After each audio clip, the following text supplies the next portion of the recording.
ওয়ালাইকুম। ওয়ালাইকুম আসসালাম। বাবা, এই এলাকার কৃষকেরা তো সারা জীবন এই যে বছরের পর বছর 20-30 বছর তারা সবসময় ইউরিয়া সার ব্যবহার করে আসছে, ঠিক না? এই তো জমির নষ্ট সত্তরের জায়গা। আপনি এই যে মরিচের প্রজেক্টটা করছেন, আমি মালয়েশিয়া থেকে আপনার সাজেস্ট করছি, আপনি মরিচের প্রজেক্টটা করছেন, এখানে কি কোনো ধরনের ইউরিয়া সার ব্যবহার করছেন? না না না, কোনো ইউরিয়া কোনো রাসায়নিক সার ব্যবহার অযোগ্য এগুলির জন্য। কি ব্যবহার করছেন এটাতে? এগুলোর ভিতরে গোবর সার ব্যবহার করছি। তারপরে গোবর সার মানে আপনি এই ট্রাই কম্পোস্ট এই গোবর সার ব্যবহার করে এই কম্পোস্ট প্রজেক্টটা না? কম্পোস্ট কম্পোস্ট হ্যাঁ। হ্যাঁ। তাই আপনার ফলাফল কি মনে করলেন? না, আলহামদুলিল্লাহ প্রতি গাছে আল্লাহর রহমতে খুব বেশি ফুল দেখা যাইতে আছে। মরিচের রকম সকম খুবই ভালো। আপনার হাতে যে মরিচটা এটা কি জাত? এটা ধূমকেতু। মাশাআল্লাহ, খুব সুন্দর। হ্যাঁ কালারটা কেমন? হ্যাঁ, কালার কালার। গাঢ় সবুজ আছে এবং মরিচটাও মনে হয় মোটামুটি জাল, আমরা তো খাইছি না, হুম হুম। আমরা খেয়ে দেখছি অনেক জাল। তা কি মনে হয় আশানুরূপ ফলন পাওয়া যাবে না? হ্যাঁ ইনশাল্লাহ। হ্যাঁ, দেখেন ইনশাল্লাহ। আমার বাবা সম্পূর্ণ একা কষ্ট করে আমাদের এই প্রজেক্টটা দাঁড় করাইছে, একা।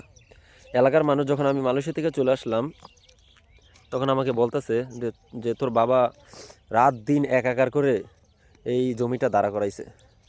তো আলহামদুলিল্লাহ আপনারা সবাই জানেন যে আমি আমার যে শসা প্রজেক্টটা প্রায় শেষের দিকে, ওইটাতে মোটামুটি আমি আহ, আশানুরূপ ফলন না পেলেও আলহামদুলিল্লাহ 70-80 হাজার টাকার উপরে বিক্রি করা হয়ে গেছে আমার 20% থেকে।